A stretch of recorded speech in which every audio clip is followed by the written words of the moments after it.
Ucapan la haula wa la quwwata illa billah. Ibadah kan ada yang berat, modalnya besar. Bangun masjid berat, modalnya besar. Bangun rumah sakit berat, modalnya besar. Ada ibadah yang berat tapi modalnya ringan. Misalnya puasa. Puasa itu berat, mengendalikan nafsu. Kalau sekedar nggak makan nggak minum sih enteng, mengendalikan nafsu itu jihad terbesar. Tapi kan modalnya ringan, cuma niat saja. Ini ibadah berat, modalnya ringan. Ada ibadah yang ringan, modalnya juga enteng. Seperti termasuk ucapan la haula wa la quwwata illa billah. Tanpa sadar, la haula wa la quwwata illa billah, nyelengin tuh di surga. Nyelengin, kita nggak terasa, nyelengin simpenan akhirat. La haula wa la quwwata illa billah, nyimpen lagi. Kaget, la haula wa la quwwata illa billah, nyimpen lagi. Banyak simpenan. Walaupun sebenarnya yang dimaksud di sini adalah kesadaran batin bahwa tidak ada daya dan kekuatan kecuali Allah. Itu intinya. Kita memulai pekerjaan disunahkan baca bismillah, kan begitu? Apa itu? Kesadaran moral bahwa ini saya bisa kerjakan. Saya kerjakan ini dengan menyebut nama Allah. Kenapa? Kalau Allah tidak memberikan daya dan kekuatan, mana mampu saya kerjakan ini. Maka saya kerjakan ini dengan menyebut nama Allah. Bismillah. Kesadaran moral. Manusia hanya wajib berusaha, tapi nggak pernah wajib berhasil. Banyak hal-hal yang kalau kita renungkan secara rasio nggak mungkin, tapi jadi kenyataan. La haula wa la quwwata illa billah. Tidak ada daya dan kekuatan kecuali bagi Allah semata-mata. Kesadaran moral akan kelemahan dan keterbatasan makhluk bernama manusia. Kadang kita kagum dengan otak, tapi kita sering lupa sama yang bikin otak. Padahal bagaimanapun hebatnya otak, yang bikin otak pasti lebih hebat dari otak. Selalu berusaha menyimpan sesuatu yang bisa membawa manfaat, baik untuk dirinya, untuk anak cucunya, maupun untuk keluarganya, untuk masa kini dan masa depannya. Kadang simpanan itu berbentuk uang, kadang berupa tanah, lain saat berbentuk pabrik, dan lain sebagainya. Sementara masa depan yang paling pasti adalah akhirat. Jika untuk masa depan dunia kita rela memeras keringat, membanting tulang, pergi pagi dan pulang petang, menyimpan uang, menyimpan tanah, menyimpan pabrik, pernahkah kita merenung jika satu saat kiamat datang, kita dibangkitkan dari kubur masing-masing, berdiri di padang mahsyar untuk mempertanggungjawabkan seluruh kegiatan hidup kita di dunia ini. Lalu kita akan menuju ke alam akhirat. Sudahkah kita mempunyai simpanan untuk akhirat kita? Pada pertemuan kali ini saya ingin menyampaikan sebuah hadis di mana Rasulullah sallallahu alaihi wasallam bersabda, arba'un min kanzil jannah. Simpanan sorga ada 4 macam. Yang pertama, ikhfa'us sadaqah, menyembunyikan sedekah. Saudara-saudara kaum muslimin, sebagaimana yang kita maklum bahwa Allah subhanahu wa ta'ala melebihkan sebagian rezeki dari kita terhadap yang lain. Ada yang kaya, ada yang setengah kaya, ada yang miskin, ada yang setengah miskin, dan selanjutnya. Ada yang gajinya kecil tapi penghasilannya gede. Ada yang penghasilannya gede tapi nggak punya gaji. Ada juga yang memang gajinya gede dan penghasilannya gede. Kelebihan rezeki merupakan sunnatullah dan tidak harus membuat kita merasa lebih dari yang lain. Bahkan sebaliknya, kelebihan itu harus membuat kita ringan tangan untuk menolong mereka yang memang memerlukan pertolongan. Kalau saudara diberikan ilmu, maka pertanyaan akhirat cuma satu. ilmumu kau amalkan untuk apa? Kalau saudara diberikan umur yang panjang, pengadilan akhirat juga bertanya satu, umurmu kau habiskan di mana? Tapi kalau saudara diberikan harta, pengadilan akhirat akan bertanya dua, hartamu kau dapat dari mana, kau belanjakan kemana? Dari mananya ditanya dan kemananya juga ditanya. Oleh karena kita akan dimintakan pertanggungan jawab, maka amanah yang bernama harta ini harus kita gunakan dengan sebaik-baiknya. Ada penggunaan yang merupakan kewajiban, itu zakat namanya. Ada penggunaan yang sewaktu-waktu, itu infak namanya. Ada yang lebih sewaktu-waktu lagi, dan itu sedekah namanya. Zakat dia terikat oleh haul dan nisab, oleh putaran batas waktu dan ukuran dari harta itu sendiri. Sedangkan infak terikat oleh situasi dan kondisi perekonomian seseorang. Sedangkan sedekah tidak terikat dengan apapun. Dalam kondisi seperti apapun kita bisa melakukan sedekah dengan yang terkecil sekalipun. Sampai-sampai Rasulullah sallallahu alaihi wasallam mengajarkan, la tahqiranna minal ma'rufi syai'an walau an talqa akhaka biwajhin talik. Atau ada hadis, tabassumuka fi wajhi akhika laka sedekah. Senyumanmu kepada temanmu adalah sedekah. Jadi untuk melakukan sedekah tidak harus dalam berbentuk uang. Dengan ilmu kita bisa sedekah, dengan tenaga kita bisa bersedekah, dengan pikiran kita bisa bersedekah, bahkan senyum kepada teman itu pun sedekah. Jadi kalau sedekah dengan uang memang belum punya uang, nyengir aja banyakin. Itu asal pada tempatnya, jangan lalu ketemu tiang listrik cengengesan. Tentu tidak pada tempatnya dan tidak wajar. Nah, sedekah yang paling dicintai Allah adalah sedekah yang disembunyikan. Artinya jauh dari sifat riya. Kan kadang-kadang ada orang sedekah itu disebutkan namanya. Apa tidak bagus? Kalau memang niatnya ikhlas, ya bagus-bagus saja. Untuk memberikan sugesti kepada yang lain. Si Fulan bin Fulan nyumbang sekian, diumumkan. Boleh kalau niatnya untuk memberikan rangsangan kepada yang lain supaya dia menyumbang lebih besar dari orang tadi. Tapi kalau itu mendatangkan riya, maka sedekah yang paling dicintai Allah adalah sedekah yang disembunyikan. Tangan kiri saja tidak tahu apa yang diberikan oleh tangan kanan.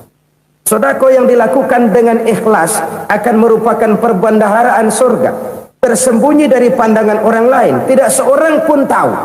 Karena memang sikap yang baik adalah melupakan kebaikan dan mengingat kesalahan. Itu salah satu ciri orang bahagia. Orang yang selalu mengingat kesalahannya dan berusaha melupakan segala kebaikannya. Kalau dia akan ada kebaikan, dia tidak bisa ikut, dia merasa rugi karena dia merasa belum pernah berbuat baik. Tapi kalau akan melakukan kesalahan baru, dia ingat kesalahan yang sudah-sudah, sehingga terhalang baginya untuk melakukan satu kesalahan baru. Demikianlah saudara-saudara, bahwa Allah melebihkan rizki sebagian kita dari yang lain, agar terjadi tolong-menolong dalam kehidupan ini. Jadi kesenjangan yang nature, kesenjangan yang alami itu sunnatullah. Ada yang kaya, ada yang miskin, ada yang kelas menengah. Nah, kenapa lalu sekarang kita berusaha mengentaskan kemiskinan? Oleh karena adanya kesenjangan struktural. Kalau yang kaya bisa semakin kaya, kenapa yang miskin tidak bisa naik jadi ikut sedikit kaya? Sebab pada dasarnya Islam adalah agama yang sejak turunnya sudah berupaya memerangi kemiskinan. Bahkan dikatakan kemiskinan itu mendekatkan kepada kekufuran. Orang kalau miskin udah dekat banget sama kafir. Gampang menjadi kafir. Berapa banyak saudara-saudara kita yang oleh karena soal perut, oleh karena soal materi, terpaksa meninggalkan dan menanggalkan akidahnya. Menjual petunjuk yang diberikan Allah dengan kesenangan dunia yang cuma sebentar ini. Na'udzubillah, thumma na'udzubillah. Jadi makin kita sembunyikan satu sedekah, semakin banyak perbendaharaan kita di surga. Sedekah yang paling dicintai Allah adalah sedekah yang disembunyikan. Malahan ada seorang sufi, dia punya kebiasaan kalau pergi sholat Jumat dia bawa uang, itu uang dia taruh di bawah tikar masjid. Dia niat sedekah kepada siapa saja yang nemuin itu duit. Maksudnya apa? Supaya yang nemuin nggak tahu siapa yang punya duit. Demikian dia saking ingin menyembunyikan sedekahnya. Karena sifat ria itu bisa memakan amal kita sendiri. Ria itu termasuk menyebut-nyebut kebaikan kita. Orang yang suka nepuk dada, sedikit-sedikit ngitungnya kalau nggak gua. Tuh kalau nggak gua tuh. Tuh yang belah situ, kalau nggak gua. Iya, kalau nggak lu kenapa emang? Orang yang suka menepuk jasad, tuh biasanya memang begitu, saudara-saudara. Kalau perang lagi berkecamuk, orang nggak sempat ngaku jadi pahlawan. Tapi begitu perang selesai, yang kagak kenal bedil ngaku pahlawan, mas. Itu sesuatu yang biasa. Oleh karenanya, orang-orang yang ikhlas dalam bersedekah, disembunyikannya sedekah itu Allah cinta betul. Malahan ada hadis memberikan jaminan, inna shadaqatal mar'il muslimi tazidu fil umri wa tadfa'u mitatas su'i. Sesungguhnya sedekahnya seorang mukmin tazidu fil umri, bisa menambah umur panjang, wa tadfa'u mitatas su'i, dan menyelamatkan manusia dari mati secara su'ul khatimah. Jadi siapa yang kepengen panjang umur, banyaklah sedekah. Yang bosan hidup, pelit terus. Sedekah menambah panjang umur dan menyelamatkan manusia dari mati secara su'ul khatimah. Pak, katanya umur itu nggak bisa ditambah, nggak bisa dikurangin. Kapan? Kalau ajal sudah datang. Fa idza jaa ajaluhum la yastakhiruna sa'atan wa la yastaqdimun. Kalau ajal datang tidak bisa dimajukan, tidak bisa dimundurkan. Itu kalau ajal sudah datang. Tidak bisa lagi umur ditambah dikurangi, sudah datang. Tapi kalau belum datang, itu kan haknya Allah. Mau ditambah, mau dikurangi, hak prerogatif Allah. Sebagai pencipta manusia, Allah Maha Kuasa dan Maha Mampu. Sedekah ini menambah panjang umur dan menyelamatkan manusia dari mati secara su'ul khatimah. Itu orang mati kan sama ya, kondisinya mati, nggak nafas. Tapi hakikat mati kan lain-lain. Ada yang mati itu husnul khatimah, baik akhirnya. Misalnya lagi ngaji mati, lagi sholat mati, lagi sedekah mati. Ini yang dinamakan dengan husnul khatimah, baik di akhirnya. Sebaliknya ada yang su'ul khatimah, jelek di akhirnya. Ini yang jadi catatan akhir. Lagi nyekek botol, mampus. Lagi banting kartu, modar. Su'ul khatimah, jelek pada akhirnya. Sedekah menyelamatkan manusia dari mati secara su'ul khatimah. Dan kita semua kepengen mendapat husnul khatimah, jauh dari su'ul khatimah. Oleh sebab itu yang bisa menyelamatkan kita dari penyakit itu antara lain adalah sedekah yang disembunyikan, yang dikerjakan dengan ikhlas karena Allah, tidak karena kepengen dipuji orang, tidak karena ingin dikatakan orang pemurah. Sebab orang dermawan itu orang yang memberi tanpa harus diminta. Kalau masih harus diminta, ya belum dermawan namanya, masih harus diminta. Kalau nggak diminta ya tulus, lolos, polos. Saudara-saudara kaum muslimin rahimakumullah, harta adalah amanat dan akan kita pertanggungjawabkan. Allah melebihkan rizki sebagian kita dari yang lain agar kita saling tolong menolong, bantu membantu.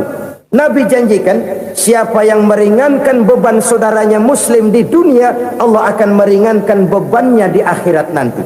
Sebuah jaminan dari baginda Nabi. Si orang yang kita bantu barangkali tidak bisa membalas, Allah yang akan membalas lewat jalan lain yang tidak pernah kita sangka-sangka. Ada orang tanya, Pak, ini ada orang nyumbang masjid sambil marah-marah, bagaimana? Saya bilang sumbangannya aja ambil, marahnya jangan. Marahnya jangan diambil, itu urusan dia. Saudara-saudara kaum muslimin rahimakumullah, umat Islam ini kan umat yang punya potensi besar. Kadang kita merenung, kenapa kadang-kadang pembangunan masjid kok lambat sekali? Kalau hotel hari ini peletakan pertama, bulan depan peresmian. Supermarket hari ini peletakan batu pertama, minggu depan peresmian. Tapi kalau sudah yang namanya masjid, kadang-kadang peletakan batu pertama sekaligus jadi batu terakhir. 3 tahun, 4 tahun, campur nebar jalak di jalanan, duit dijaring kayak ikan sepat. Apa tidak ada orang Islam yang kaya? Banyak. Apa tidak ada pengusaha muslim yang jadi konglomerat? Ada. Lalu yang belum banyak itu yang komit terhadap nilai-nilai agamanya. Akhirnya kita jatuh jadi umat yang lemah. Belum ada pengusaha konglomerat muslim buka pabrik supermi cap beduk misalnya umpamanya atau pabrik kecap cap sorban supaya identitas keislamannya sedikit kelihatan. Kita jatuh jadi umat yang lemah karena potensi tidak terinventarisir dengan baik. Kita ini ibarat kompor yang cuma matengin nasi orang lain. Potensi kita dimanfaatkan oleh orang lain. Ukhuwah Islamiyah kita baru terbatas kepada silaturahmi. Ukhuwah di bidang ekonomi kita lemah, ukhuwah di bidang kebudayaan kita lemah, apalagi ukhuwah di bidang politik kita lebih rapuh lagi. Padahal ukhuwah itu adalah totalitas kehidupan manusia, menyangkut ipolexosbud, memerlukan nilai-nilai ukhuwah. Jadi oleh karena itu mari kita menyadari di dalam harta kita, walaupun kita yang cari pergi pagi pulang sore peras keringat banting tulang, di sana ada harta anak yatim, di sana ada hak masjid, di sana ada hak pesantren, di sana ada hak jihad. Berbahagialah seseorang apabila dia oleh Allah dijadikan keran. Keran itu menyimpan air, tapi tidak untuk dirinya, tapi disalurkannya kepada mereka yang memang memerlukannya. Saudara-saudara kaum muslimin rahimakumullah, ini yang pertama. Jadi perbendaharaan surga adalah menyembunyikan sedekah. Orang lain nggak tahu, kita pun nggak pernah ngitung-ngitung. Kita anggap lewat begitu saja, padahal itu deposit akhirat. Satu. Yang kedua, perbendaharaan surga itu apa? Wa kitmanul musibah, menyembunyikan kesulitan. Kadang orang takut menghadapi kesulitan, tapi makin kita merenung, hidup ini kan sebenarnya urusan. Takut sama urusan ya jangan hidup. Tandanya orang hidup itu kalau punya urusan. Urusan melupakan problem, problem sering menimbulkan kesulitan. Kesulitan bukan untuk ditakuti, tapi untuk diatasi dan dicarikan jalan keluarnya. Siapa sih orangnya yang nggak pernah sulit-sulit? Makin tinggi status sosialnya, makin gede urusannya. Makin tinggi kualitas imannya, makin berat tingkat kesulitannya. Cuma memang yang namanya enak itu seperti pelangi. Biang lala itu nggak pernah di atas kepala kita, di atas kepala orang melulu. Lo sih enak lo, kata kita. Dia juga bilang yang enak kan lo. Pelangi itu nggak pernah di atas kepala kita. Kata tukang beca, aduh enak ya naik Mercy. Kata tukang beca, apa yang di dalam mobil Mercy? Aduh enak bener tukang beca, di jok ngeringkuk ngorok pulas bener. Saya kamar pakai AC sejuk, tempat tidur sutra empuk, alga spring bed, kulak kulik nggak bisa pulas kalau belum minum Valium, belum tidur. Enak bener tukang beca, di jok ngorok nggak tahu wetan kulon. Si tukang beca bilang yang di Mercy enak, yang di Mercy bilang tukang beca enak. Inilah enak, nggak pernah di atas kepala kita, di atas kepala orang lain melulu enak itu. Nah saudara-saudara, yang merupakan perbendaharaan surga itu orang yang bisa menyembunyikan kesulitan, baik pribadi ataupun rumah tangga. Nih terutama rumah tangga yang jadi soalnya. Kadang-kadang kita ini kalau senang, sebaliknya kalau senang kita diam, kalem aja, cuek. Banyak banget duit kita bawaan, diam aja udah. Malah ketemu orang takut. Tapi begitu susah, sekampung tahu. Padahal Nabi mengajarkan perbendaharaan surga itu menyembunyikan musibah, menyembunyikan kesulitan. Kalau enak, cerita sama orang-orang. Kalau nggak enak, rasain sendiri, tekan sendiri, atasin sendiri. Kita kan sebaliknya. Senang kita diam, asal lagi susah, paling tidak kita nyari teman buat cerita kesusahan. Siapa orangnya yang nggak pernah susah? Cuma soalnya bagaimana kita mengatasi kesusahan itu sendiri. Begitu juga misalnya kalau orang sudah berumah tangga, itu orang tuanya harus menjadi tempat dia cerita yang enak-enak saja. Yang nggak enak rasain berdua, selesaikan berdua, atasin berdua. Jangan dibalik. Asal senang diam, giliran susah aja. Maknya laporan. Terbalik, bisa menjaga security informasi. Maka nama bayam keluar diam, malah seluitan. Enak amat lo makan daging ayam. Security informasi. Saudara-saudara kaum muslimin rahimakumullah, ujian yang terberat itu yang pernah diberikan kepada para nabi, para rasul, para aulia, para ulama. Makin tinggi keimanan, makin berat bentuk kesulitan. Ayo saya kemukakan satu contoh saja. Ada seorang nabi yang kaya, nabi kaya, namanya Nabi Ayub. Iblis kalau orang begini kan keki, ibadahnya rajin, kaya. Nih yang kayak begini susah digodain. Kalau ibadahnya rajin, miskin, enggali bisa disogok. Sini imannya mantap, ibadahnya rajin, kaya, nabi lagi. Oh, tapi namanya iblis, nggak kurang akal. Laporan, Tuhan, kenapa Les? Ya ini bahasa saya, bahasa Qurannya sih nggak gitu. Itu hambamu yang namanya Ayub, dia rajin ibadah cuma karena dikasih kaya aja.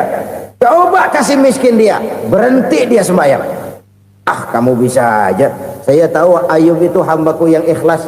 Saya buktiin Tuhan, silahkan. Dibuktiinlah, iblis turun ke alamin. Yang mula-mula dia lakukan, dia rusak sawah ladang Nabi Ayub. Dia binasakan binatang ternak Nabi Ayub. Sehingga dalam waktu singkat, jatuhlah Nabi Ayub dari orang paling kaya jadi orang paling miskin. Beliau masih ibadah di mihrab dalam masjid. Datang iblis. Saudara Ayub, ya, lagi ngapain? Ibadah. Nyembah Allah, nyembah Allah. Oh, percuma. Kenapa? Tuhan yang ente sembah nih, dia udah bikin miskin ente. Sawah ladang ente hancur lebur, binatang ternak binasa. Sekarang ente jadi orang paling miskin. Ngapain nyembah Tuhan kayak begitu? Tekor. Udah berhenti dah ibadah, berhenti ibadah. Ini iblis sama Tuhan laporannya lain, yang dikerjakan kepada Nabi Ayub juga lain. Benar begitu iblis kata Nabi Ayub? Iya. Sawah ladang saya habis, buras. Binatang ternak saya binasa, binasa. Saya miskin, bangpak. Apa jawab Nabi Ayub? Bukan innalillahi, ya ini hebat. Alhamdulillahillazi a'tani wa akhza minni. Segala puji bagi Allah yang telah memberikan harta kepada saya dan sekarang mengambilnya lagi. Alhamdulillah. Allah yang ngasih, Allah yang ambil.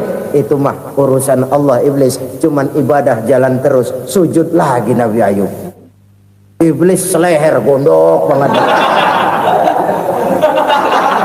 Dasar Nabi nggak mempan dia apa-apain.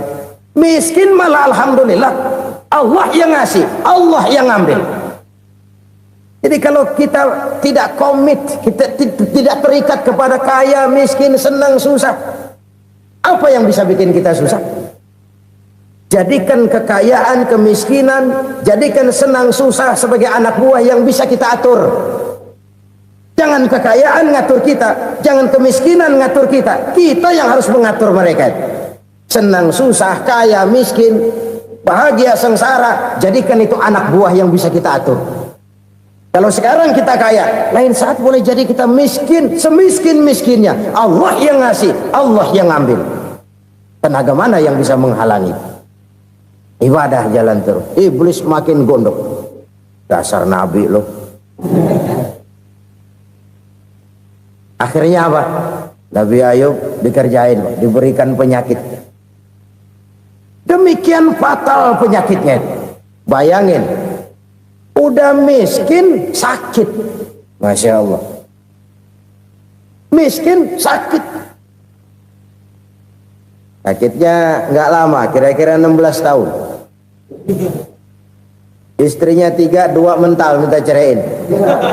Ngerawatin laki bengek begini. Senang belum tentu, susah udah pasti nih. Cerai aja, cerai dah. Cerai. Tinggal satu Siti Rahmah yang setia menemani beliau. Sesetia-setianya hati perempuan. Satu saat Siti Rahmah bilang, "Bang, iya, abang kan Nabi, Bang. Lalu, namanya Nabi kan doanya jarang meleset, Bang. Maksud kamu minta kenapa sih sama Tuhan biar abang sembuh baik dah, Bang?" Siti Rahmah, "Iya, saya sakit berapa tahun sih dah?" 16 tahun, Bang. "Sebelum ini saya sehat berapa tahun?" "Ya kira-kira 60 tahun, Bang." "Nah, coba ente banding-bandingin, Rahmah. Saya dikasih sehat 60 tahun, dikasih sakit 16 tahun. Sudah nggak sabar mau doa kepada Allah minta sembuh. Saya malu kepada Allah. Diuji dengan yang luar biasa seperti ini, tidak mengganggu stabilitas kehambaannya. Dia tetap menghamba kepada Allah Subhanahu wa ta'ala. Saudara-saudara kaum muslimin rahimakumullah, kunci menghadapi kesulitan itu apa? Allah jelaskan dalam satu ayat, wa basyiris sabirin alladzina iza asabathum musibah qalu inna lillahi wa inna ilaihi raji'un. Gembirakan orang-orang yang sabar. Siapa mereka itu?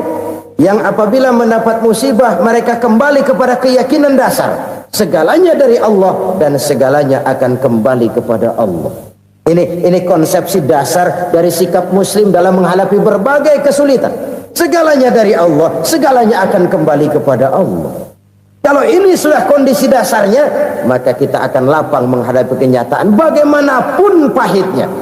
Apakah itu namanya miskin, apakah itu namanya sakit, bahkan maut sekalipun. Segalanya dari Allah, segalanya akan kembali kepada Allah. Ini sikap hidup, bukan sekedar ucapan. Kita kadang-kadang menjadikannya sebagai ucapan.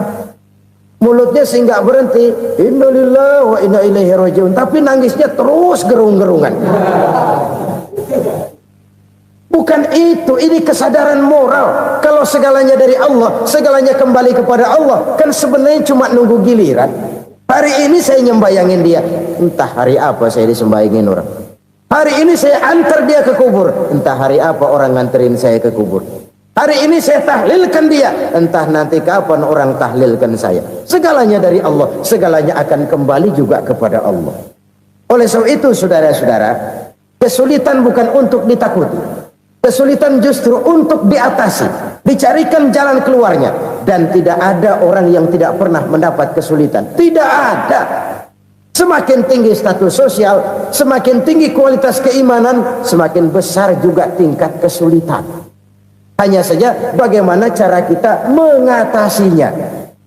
Dan Al-Quran menyatakan, inna ma'al usri yusra. Di balik kesulitan itu pasti ada kemudahan. Roda itu berputar. Karena itu Rasulullah sallallahu alaihi wasallam mengingatkan kepada kita, ta'arraf ilallahi fir raha ya'rifka fis syiddah.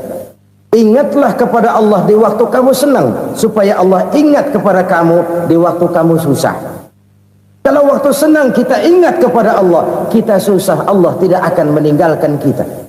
Tapi kalau waktu senang kita jauh dari Allah, sujud tidak sempat, dengan masjid jauh, ketika senang kita lupakan Allah. Nanti begitu kita susah, Allah lupakan kita. Dan itu menyakitkan. Oleh karena itu orang-orang tua kita dulu bilang, kalau lagi sehat ingat-ingat lu bakal sakit nanti. Kalau lagi kaya ingat-ingat satu saat kita bakal jatuh miskin. Bahkan kalau lagi muda ingat-ingat kita bakal tua. Dan yang terpenting kalau lagi hidup ingat-ingat kita bakal mati. Saudara-saudara kaum muslimin rahimakumullah. Jadi yang kedua yang merupakan perbendaharaan surga, menyembunyikan musibah. Saudara-saudara kaum muslimin rahimakumullah. Hal ketiga yang merupakan perbendaharaan surga adalah wasilatur rahmi. Orang yang suka bersilaturahmi. Sebagaimana yang kita maklum bahwa manusia adalah makhluk yang disebut zon politika. Makhluk sosial yang tidak mungkin hidup sendiri-sendiri. Betapa dan siapapun kita memerlukan orang lain. Bodoh betul manusia kalau tinggal di tengah masyarakat tapi tidak mau bermasyarakat. Merasa hebat sendiri, pintar sendiri, gagah sendiri, kaya sendiri. Mungkin kalau mati juga ngubur sendiri. Jangankan kita di sini, di sorga saja Nabi Adam waktu sendirian bengong melulu, mondar mandir. Allah tegur dam sepi dam. Ya ini kalau bahasa saya. Iya Tuhan sepi ini nggak ada coret-corekan pisan ini. Diciptakan Siti Hawa baru anteng Nabi Adam. Itu di surga. Cobalah. Umpamanya saudara tinggal di Jakarta nih. Kayak bener. Apaan aja di Jakarta punya saudara dah. Jembatan Semanggi ambil. Monas buntel bawa pulang. Hotel-hotel ambil semua. Cuman tinggal di Jakarta sendirian, apa enaknya? Betapa dan siapapun kita perlu orang lain. Tidak ada seorang pun yang bisa memenuhi kebutuhan hidupnya secara sendiri-sendiri. Nah, Islam telah menyelamatkan manusia dari ras diskriminasi, mengikat manusia dengan persaudaraan yang berlandaskan kepada akidah. Karena itu dianjurkan bersilaturahmi. Bahkan Nabi menyatakan, man arada ayyubsata lahu fi rizqihi wa yunsa'a fi atharihi falyasil rahimah. Siapa yang kepengen diluaskan rezekinya dan dipanjangkan usianya, banyaklah ia bersilaturahmi. Siapa yang kepengen dimudahkan rezekinya, hendaknya ia banyak bersilaturahmi. Kalau banyak teman, kesulitan kan paling tidak ada tempat cerita. Udah susah sendirian, kita pikirin diri, nggak ada tempat tukar pikiran. Cepet banget sama bengek. Dilawan sendiri. Nah, secara makro kita bisa berkata, tidak mungkin ada kemenangan kalau tidak ada kekuatan. Tidak ada kekuatan kalau tidak ada kesatuan dan persatuan. Tidak mungkin ada kesatuan dan persatuan tanpa semangat silaturahmi. Kalau umat Islam mau menang, dia harus kuat. Kalau umat Islam mau kuat, dia harus bersatu. Kalau umat Islam mau bersatu, dia harus membudayakan silaturahmi ini. Bahkan sampai-sampai kata Nabi, kalau bisa cari nilai tambah. Apa? Silman qata'ak. Bersilaturahmilah kau kepada orang yang marah denganmu. Masya Allah, indahnya ajaran agama kita. Orang yang marah pun kepada kita, kata Nabi, kalau bisa bersilaturahmilah kepadanya, kepada orang yang marah itu. Di situ nilai tambah. Cuman jujur nih hadis, ngucapinnya gampang, ngamalinnya yang berat banget. Orang marah sama kita disuruh silaturahmi, ada apa malu? Lu marah, ada gua marahan lagi, tunggu pikirin. Saudara-saudara kaum muslimin rahimakumullah. Tapi ini yang diajarkan, bahkan ini yang dicontohkan oleh baginda Rasul. Bagaimana begitu mudah, misalnya satu saat Abu Jahal ini ngatur strategi bagaimana bikin Muhammad celaka. Dia gali lubang di depan tempat tidurnya. Dia tutupin daun korma. Terus dia panggil seseorang, ke sini. Kasih tahu Muhammad, pamannya sakit keras, minta ditengokin. Berangkat orang ini ke sana. Muhammad, labbaik. pamanmu sakit keras, dia minta ditengokin. Baik, saya akan datang menjenguk beliau. Berangkatlah Nabi ke rumah Abu Jahal tanpa prasangka apapun. Abu Jahal udah pasang setil, selimut 3 rangkap setengah dipakai, persis kayak orang meriang. Tapi sembari ngintip dari balik selimut, begitu Muhammad buka pintu, nah masuk perangkap nih. Muhammad jalan menuju tempat pembaringan. Makin lama makin dekat, makin lama makin dekat, makin dekat ke lubang yang dipasang oleh Abu Jahal itu. Dalam hati Abu Jahal, terus dah jatuh, mampus dah lo ini. Mampus lo hari ini nih. Apa yang terjadi? Malaikat Jibril datang. Muhammad, pamanmu cuma pura-pura sakit. Di depan tempat tidurnya ada lubang perangkap supaya kamu jatuh ke situ. Sudah, kamu pulang. Balik kanan Nabi. Sudah hampir jatuh ke lubang, balik kanan, pulang. Bayangin kecewanya Abu Jahal. Muhammad dikit lagi, Muhammad dikit lagi. Enggak paman, saya pulang aja. Emosi, bangun dari tempat tidur, enggak sadar kalau lagi pura-pura sakit. Lompat ngejar Nabi, dia lupa dengan lubang yang dia gali. Usrak, nyemplung sendiri ke dalam lubang.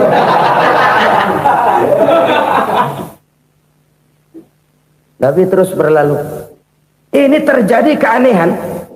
Jatuh ke lubang yang dia gali itu sebenarnya nggak terlalu dalam ya, antara 3-4 meteran lah. Tolong saya jatuh ke lubang ini. Datanglah pelayan-pelayannya itu. Angkat saya dari sini. Oh, yang ngulurin tambang. Satu gulung, belum juga nyampe itu tambah. Kurang, beli lagi ke warung. Sambung, ulur lagi, nggak juga bisa sampai. Wah, ini kerjaan Muhammad ini.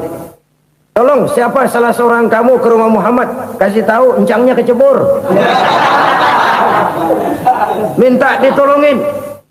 Sampaikan kepada Rasul. Kenapa? Pamanmu jatuh ke lubang, Muhammad minta tolong diangkatin. Tambang udah nyambung-nyambung nggak nyampe juga. Ya, nanti saya datang, saya tolong. Coba. Nyata-nyata orang berniat jahat mau mencelakakan dia. Datang dia menolong. Ini yang disebut air tuba dibalas air susu ya ini. Bukan sebaliknya. Air tuba dibalas air susu. Paman, kecebur ya? Iya Muhammad, tolong ini. Pegang tangan saya. Nabi ulurkan tangannya. Nyampe. Dipegang oleh Abu Jahal. Diangkat ke atas. Sampai atas, apa kata Abu Jahal? Sihirmu memang hebat Muhammad. Udah ditolongin dikata sihir. Yang enak kita kemplang kan itu orang begitu. Urusan apa? Tapi inilah akhlak. Kalau bisa kamu bersilaturahmilah dengan orang yang marah kepadamu sekalipun. Orang marah kita tetap baik. So, kalau kita berbuat baik sama orang yang memang baik, rasanya sih biasa-biasa aja. Orang baik kita baik lagi, ya draw aja, belum ada nilai tambah di situ. Baru ada nilai tambah kalau kita bisa berbuat baik kepada orang yang nyakitin kita. Itu namanya kita setingkat di atas dia. Dia sakitin kita, kita berbuat baik sama dia. Dia pelit sama kita, kita baik sama dia. Dia marahin kita, kita deketin dia. Di situ kita punya nilai tambah. Jadi siapa yang ingin diluaskan rezekinya, kata Nabi, dan dipanjangkan umurnya, hendaklah ia banyak-banyak bersilaturahmi. Sederhana sebenarnya silaturahmi, tapi silaturahmi membangkitkan semangat kesatuan dan persatuan. Kesatuan dan persatuan melahirkan kekuatan. Dalam matematika 1 ditambah 1 pasti 2. Tapi di tengah masyarakat, 1 orang takut ditambah 1 orang takut, hasilnya jadi 2 orang setengah berani. Kenapa setengah berani? Karena udah berdua. Tadi pan takut sendirian. Kalau dia kumpul turu-turu takut lah jadi berani. Kita yang lemah, kita yang tidak berdaya, kita yang miskin, kalau mau kompak bersatu, apa yang nggak bisa kita kerjain? Apalagi tinggal di kota besar, pilihan cuma 2. Bertahan atau minggir. Bertahan atau minggir. Untuk bisa bertahan harus mampu bersaing. Untuk mampu bersaing harus punya keahlian. Keahlian harus ditunjang dengan pendidikan, ditambah oleh kekompakan sebagai umat. Udah miskin mencar mulu, orang injek gitu. Orang nggak pandang urusan apa malu. Oleh karena itu silaturahmi pada hakikatnya merupakan ruh dari ukhuwah yang diajarkan oleh agama kita. Bagaimana Islam menyelamatkan masyarakat manusia dari ras diskriminasi, mengikat manusia, dan tidak ada persaudaraan yang lebih indah selain persaudaraan yang diikat dengan nilai-nilai akidah. Sepanjang orang di jalan Allah, itulah saudara kita. Keluar dia dari jalan Allah, selesailah persaudaraan sampai di situ. Karena itu, kalau ingin menyimpan sesuatu di surga, banyaklah bersilaturahmi. Datang ke rumah ini, datang ke rumah itu, dan lain sebagainya. Itu simpanan kita di akhirat nanti. Ini yang ketiga. Saudara-saudara, yang keempat, perbendaharaan surga itu apa? Wa qawlu la hawla wa la quwwata illa billah. Ucapan la hawla wa la quwwata illa billah. Ibadah kan ada yang berat, modalnya besar. Bangun masjid berat, modalnya besar.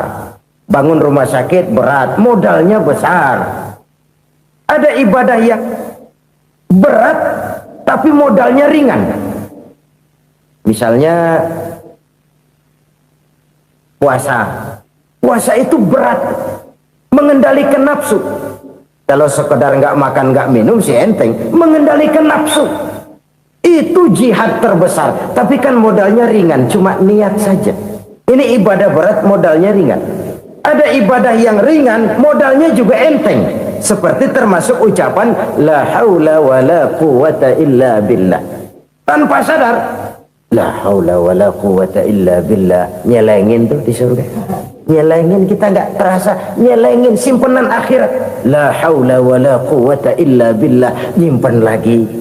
Kaget, la haula wa la quwwata illa billah, nyimpen lagi. Banyak simpenan.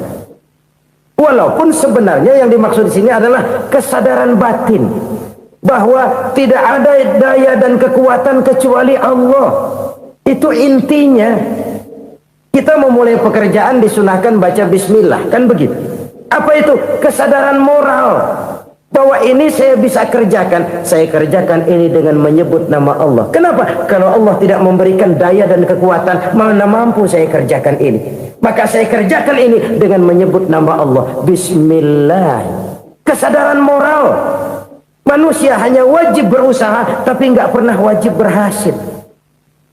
Banyak hal-hal yang kalau kita renungkan secara rasio nggak mungkin, tapi jadi kenyataan. La haula wa la quwwata illa billah. Tidak ada daya dan kekuatan kecuali bagi Allah semata-mata. Kesadaran moral akan kelemahan dan keterbatasan makhluk bernama manusia. Kadang kita kagum dengan otak, tapi kita sering lupa sama yang bikin otak. Padahal bagaimanapun hebatnya otak, yang bikin otak pasti lebih hebat dari otak. Nggak percaya, silahkan otak-otakan. Inilah kecenderungan. Kita kagum dengan pesawat-pesawat mutakhir, bukan main, besi gede banget terbang itu. Alangkah hebatnya. Lalu apa yang bikin otak tidak lebih hebat dari itu semua? Kita puji laut, apa yang bikin laut tidak lebih hebat dari laut itu? La haula wa la quwwata illa billah. Tidak ada daya dan kekuatan kecuali Allah. Apa yang bisa kita lakukan kalau tidak karena daya dan kemampuan yang diberikan oleh Allah kepada kita? Lahirlah sikap tawadu, rendah hati, tidak melonjak menjadi angkuh dan sombong, sadar akan kelemahan dan keterbatasan diri. Sebagai makhluk yang diciptakan oleh Allah Subhanahu wa ta'ala. Jadi satu sisi ini ucapan yang berpahala, la haula, jadi wiridan. Pada sisi lain ini kesadaran moral, sikap mental, kesadaran batin bahwa yang punya daya dan kekuatan itu cuma Allah. Kita nggak pantas untuk sombong, sebab sombong itu pakaiannya Allah. Kita nggak sedang pakai pakaian Allah, kegedean. Dan makin kita renungi, makin terbentur. Apa sih yang bisa kita sombongin? Kita mau sombong apa? Kaya, pintar, Itu kan semua relatif. Di atas langit masih ada langit lagi. Jadi oleh karenanya, marilah kita menyadari, manusia hanya wajib berusaha, tapi tidak pernah wajib berhasil. Yang berusaha saja tidak wajib berhasil, apalagi yang tidak berusaha. Islam bukan agama orang pemalas yang selesai sholat lalu endelohom, enggelenggem ayem-ayem. Tapi Islam bukan agama orang sombong yang setelah berusaha lalu tidak memerlukan Allah. Kita bisa saja bikin proyeksi, tahun sekian kita bakal panen besar menurut perhitungan otak. Tapi ada kejadian lain. Apa? Tikus ngambek. Habis itu dimakanin tikus, panen gagal. Proyeksi rasional gagal oleh tikus-tikus yang ngambek itu. Bisa saja terjadi. Tahun depan kita panen besar, urung. Kenapa? Musim panas panjang. Dan sekarang ini koran-koran bikin berita musim mengalami penyelewengan. Bukan cuma manusia yang nyeleweng sekarang. Musim pakai nyeleweng. Mestinya kan musim hujan udah selesai, masih hujan-hujan juga. Musim. Nah sekarang kita boleh bikin proyeksi, kita bakal panen besar. Tahu-tahu musim panas panjang, sawah retak, air kering. Cari teknokrat yang paling botak, suruh pendekin tuh musim panas. La haula wa la quwwata illa billah. Inilah kesadaran moral. Saudara, saya teringat satu saat ada seorang konglomerat. Umurnya ya kira-kira 70-an. Satu saat dia ditanya oleh wartawan, "Pak, umur Bapak berapa sih?" "Ya paling 10 tahun." 10 tahun? 10 tahun? Anak Bapak berapa orang? Satu. Satu saja? Satu. Harta Bapak berapa? Ya paling-paling bangsa 7 juta kali. 7 juta? Iya. Pak, kenapa Bapak bohongi saya? Bapak punya buku biografi, koran-koran, majalah-majalah banyak memuat cerita riwayat hidup Bapak. Saya tahu umur Bapak 70. Kenapa bilang cuma 7 tahun? Saya tahu anak Bapak 8. Kenapa cuma bilang 1? Saya tahu harta Bapak miliaran, mungkin triliunan, pabrik di mana-mana, bank di mana-mana. Kenapa bilang uang Bapak cuma 7 juta? Nah, kata si konglomerat tadi, "Kamu benar nak, kamu benar. Umur saya kalau jumlahnya memang 70 nak. Cuman ingat-ingat saya, baru 7 tahun terakhir ini saya sujud. Baru 7 tahun terakhir ini saya berusaha dekat dengan Allah. Saya laksanakan perintahnya, saya jauhi larangannya. 7 tahun inilah rasanya yang ada nilainya di hadapan Allah. Yang 63 tahun matong, kelabu, kelem umur gue. Habis untuk maksiat, untuk munkarat. Maka ketika ditanya tadi, umur saya 7 tahun itu. Oh begitu Pak. Oh iya.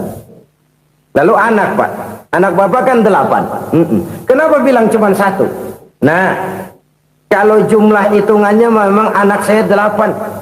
Tapi dari 8 orang ini rasanya cuma 1 nih yang bakal jadi buah hati, belahan jantung, pelanjut cerita, penerus sejarah, bakal jadi anak soleh yang akan mendoakan saya. Cuman 1 rasanya anak saya ini yang bakal jadi buah hati saya, besar-besaran saya, yang akan mendoakan di kubur saya, yang akan mendoakan di akhirat saya. Yang 7 orang mana? Masya Allah, yang 1 tenggeng, yang 1 nyekek botol nolo, yang 1 nggak karu-karuan. Makanya saya bilang 1 anak saya yang akan bisa mendoakan saya. Oh begitu Pak. Iya. Nah harta Pak, harta Bapak kan triliunan, pabrik Bapak di mana-mana, uang Bapak hampir di tiap bank-bank besar. Kenapa bilang cuma 7 juta? Betul kau nak. Harta saya kalau jumlahnya memang miliaran, triliunan mungkin. Tapi yang saya ingat baru 7 juta tuh yang saya belanjakan di jalan Allah.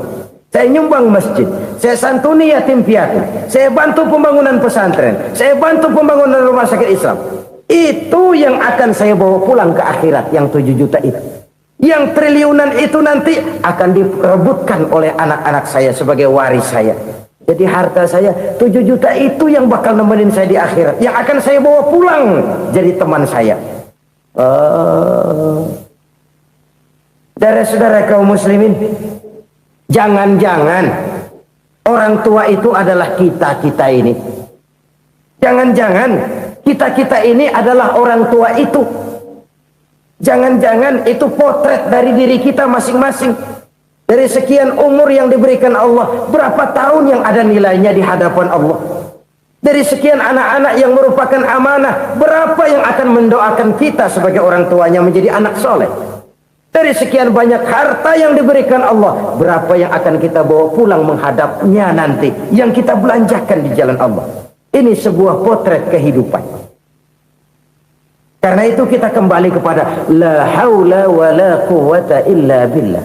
Kita wajib berusaha, kita wajib berikhtiar. Selebihnya, segala daya dan kekuatan hanya milik Allah saja semata-mata. Satu kesadaran batin dari setiap pribadi muslim. Setelah ia berusaha dan berikhtiar, ia menyerahkannya kepada Allah Subhanahu wa ta'ala. Jadi, satu sisi ini merupakan wiridan ucapan yang mengandung pahala. Pada sisi lain, ini merupakan sikap batin dari seorang muslim di dalam ia menghadapi realitas kehidupan ini. Saudara-saudara kaum muslimin, rahimakumullah. Kalau ini kita jadikan satu basis kehidupan, maka ini akan menyelamatkan manusia dari kemungkinan tergelincir menjadi orang yang lupa diri dan lupa darat. Sebab itu Imamul Ghazali berpesan, jadidis safinah fa innal bahra amiq wa khuziz zad fa inna safara ba'id wa khaffifil hamla fa innal hamla sadid. Perbarui selalu kapalmu karena lautan sangat dalam. Bawa bekal yang banyak karena perjalanan ini sangat jauh. Ringankan beban karena kebanyakan beban akan menyakitkan. Alangkah indah kalimat ini, alangkah dalam makna yang terkandung di sana. Perbarui selalu kapalmu karena lautan sangat dalam. Apa artinya ini? Jaga mentalmu baik-baik. Pelihara imanmu baik-baik karena hidup penuh cobaan seperti lautan. Kita kalau berlayar di lautan kan kadang-kadang tenang, angin bertiup sepoi-sepoi basah. Jika malam datang, bintang gemintang bertabur menghias cakrawala. Rembulan memantulkan sinarnya dengan indah. Dalam keadaan begitu berlayar enak. Tapi lain saat ombak menggunung, halilintar menyambar, angin topan bertiup. Berapa banyak sudah saudara-saudara kita yang tenggelam di lautan dunia tanpa sadar bahwa dia belum sampai kepada pantai yang akan dituju. Berapa banyak sudah saudara-saudara kita yang tenggelam di lautan dunia ini tanpa sempat bangkit lagi. Dia menyangka sudah sampai kepada tujuannya. Hati-hati kapal jangan sampai bocor karena lautan sangat dalam. Iman ini jaga baik-baik karena hidup penuh dengan ujian. Wa khuzizat fa inna safara ba'id. Bawa bekal yang banyak karena perjalanan sangat jauh. Saudara mau ke Bandung, bawa duit. Saudara mau ke Surabaya, banyakan lagi duitnya. Saudara mau ke Mekah, gepokan, iketan tuh duit nggak lembaran lagi. Makin jauh perjalanan, makin banyak bekal yang harus kita bawa. Kalau saudara dari Jakarta mau ke Surabaya, kagak bawa duit berangkat juga, itu sih bukan berani namanya, nekat. Sampai Surabaya belum tentu, sengsara di jalan udah pasti. Kenapa? Nggak bawa bekal berangkat. Sama juga kita nih, misalnya belum sempat sembahyang, mati. Waduh, berani banget orang. Belum punya bekal, mati. Sengsara di jalan. Atau bekal tidak cukup. Dari Jakarta saudara mau ke Surabaya, bawa duit 500 perak. Paling jauh Cikampek nyampenya itu. Paling jauh itu. Antara jauhnya perjalanan dengan bekal yang saudara bawa tidak seimbang. Hidup ini perjalanan panjang. A walking tour. Dimulai dari alam arwah. Sebelum jasad diciptakan, roh diciptakan lebih dulu. Dari situ pindah ke alam rahim. Dari alam rahim pindah ke alam dunia. Dari alam dunia pindah ke alam barzah. Baru menuju akhirat. Satu perjalanan panjang. Kalau bekal tidak bawa, sengsara di jalan. Bawa bekal yang banyak karena perjalanan ini sangat jauh. Wa khaffifil hamla, ringankan beban, karena beban itu cuma akan menyulitkan.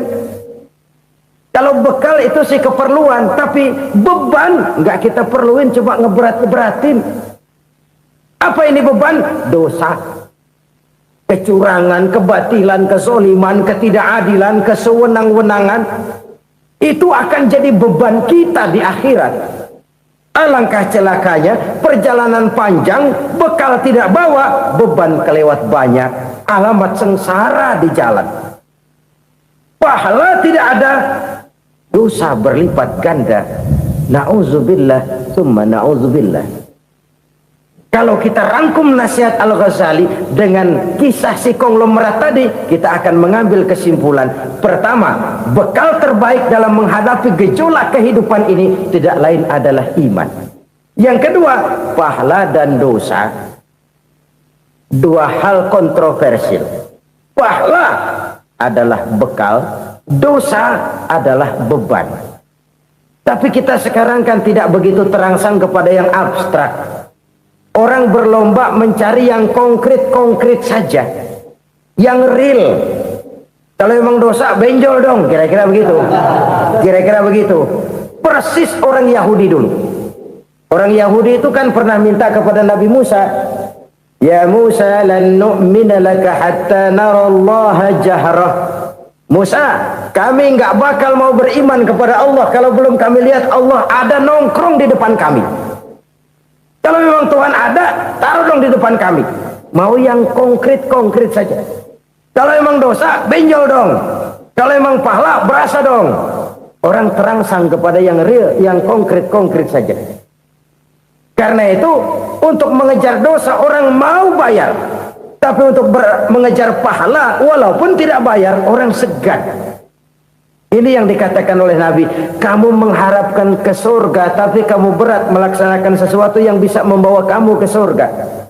Kamu ingin jauh dari neraka, tapi tiap saat kamu lakukan perbuatan-perbuatan yang justru menjerumuskan kamu ke neraka. Idda'aitum an-najata minan nar wa ramaitum fiha anfusakum. Kamu ingin selamat dari neraka, tapi kamu lemparkan diri kamu ke neraka. Kamu ingin masuk surga, tapi berat sekali kamu melakukan perbuatan-perbuatan yang bisa menyampaikan kamu di surga. Saudara-saudara kaum muslimin rahimakumullah. Jadi hal keempat yang merupakan perbendaharaan surga adalah la haula wa la quwwata illa billah. Satu sisi ini merupakan ucapan yang memperberat timbangan akhirat. Pada sisi lain ini merupakan sikap hidup seorang muslim. Kesadaran batin yang sangat dalam bahwa tidak ada daya dan kekuatan kecuali Allah. Dan itu kita simbolkan pada saat memulai pekerjaan dengan Bismillah, dengan menyebut nama Allah. Satu kesadaran moral, saya hanya bisa melakukan ini karena diberikan daya dan kekuatan oleh Allah. Lahirlah sikap tawadu, rendah hati, tidak melonjak menjadi angkuh dan sombong. Saudara-saudara, sampai sini dulu jumpa kita kali ini. Semoga 4 perbendaharaan surga ini dapat kita lakukan, yang kelak akan merupakan bekal kita di kemudian hari.